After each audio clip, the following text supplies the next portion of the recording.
It is not love when every time your heart races when the key turns in the door. It's not love when you rehearse every word that you have to say. It's not love when staying feels safer than leaving. But she stayed not because she loved him. She stayed because leaving meant sleeping in her car. She stayed because the kids needed food. She stayed because survival felt safer than freedom.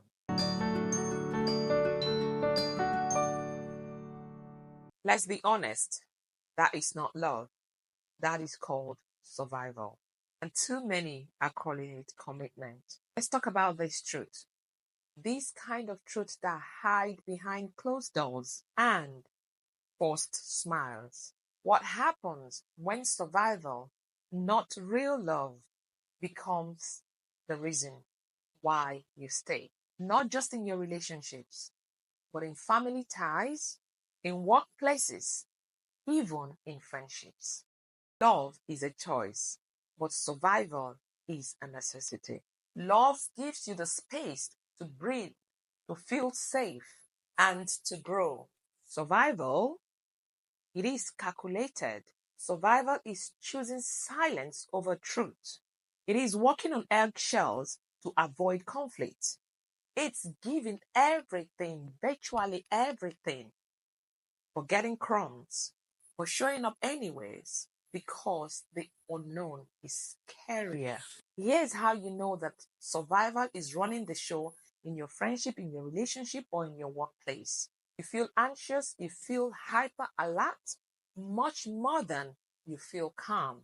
You rehearse every sentence before you even speak. You are conscious of the words you are about to speak.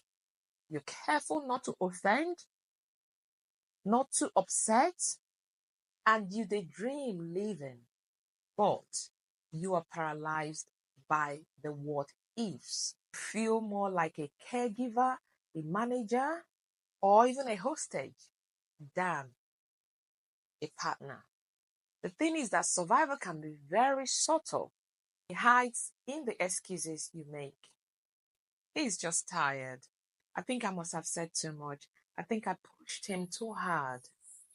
Survival can also be in the way you celebrate. At least he came home. At least he said sorry.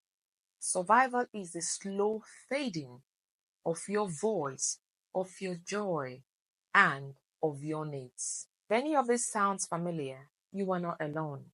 I spoke with one woman that I know.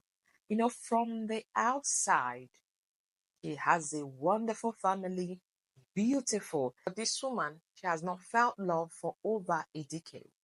She worked, raised the kids, and smiled on the outside. She didn't stay because she was weak. No.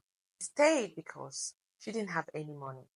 She stayed because she had no support or anyone who will believe her. Surviving without love chips away at your soul. It trains you, whether knowingly or unknowingly, to suppress your needs, to silence your voice, to perform instead of to live. Survival makes you become functional instead of living, but not fully live. If you're surviving, I see you. No, you don't have to pick up your bag tonight and make a drastic decision. Hear this. You are allowed to want more.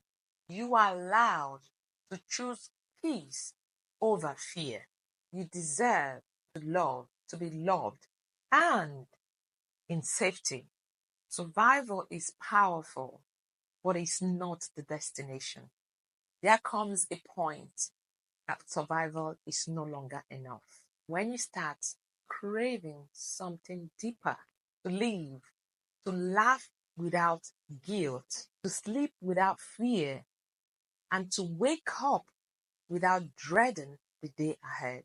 You don't have to have a plan or have all the plans.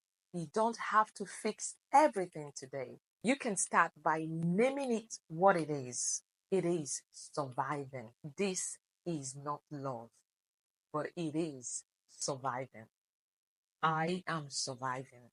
When you call it out, then you're more conscious of what you're dealing with. Then you can start working to make some changes to give you a better life, to give you what your heart yearns for. And you call it what it is. I am surviving. That alone is brave. You are brave. And that is where the healing begins. The ultimate healing starts when we stop pretending. If this video resonated with you, like, share, and if you've not subscribed to my channel, please do. And thanks for watching today. As always, God's blessings.